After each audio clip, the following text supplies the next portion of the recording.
Next naman natin, sir, dadagdag na natin yung glide and kick. So, from this position, Walang air. Open your mouth. streamline, And down again. down, kick, Butter kick. glide.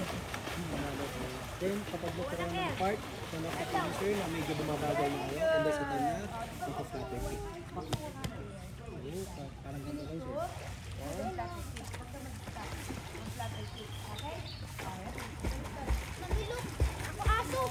Up, Kuya Ace. Sabi ko maglalaps ka, 5 laps. Babalik-balik. 5. Nakakatuka pa lang. Kuya Matt, ikaw din. Kuya Matt, ikaw din 5. With kickboard. With kickboard para mag-stable yung body mo. Para hindi nagwawagin. Ready? Mag-grab your dad.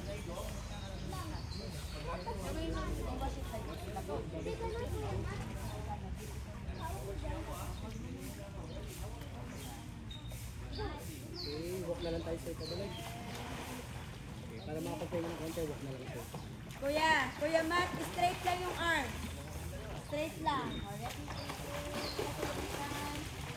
Very good, Ace. Kuya Ace, ang ganda ng routine mo. Pero don't point it down Sir, yung sa arm. legs mo natin, yes, it is okay, Okay, pero straight. okay, medyo nagbe-bend ng masyado. Nakabend na masyado. And So, flutter kick. yes, like that. Slide from down. Okay? Oh, walang air. Ready?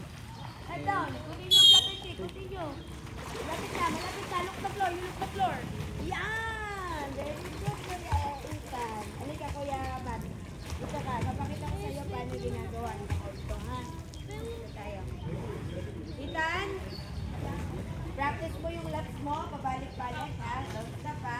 Hold your breath as long as you can. Ako po, pabalik-balik ng 5. 1, 2, 3, 4, 5. Okay?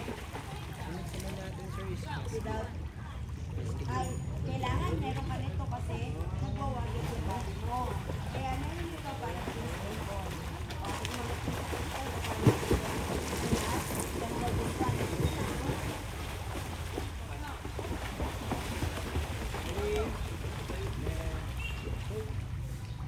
kung babalik ako dyan.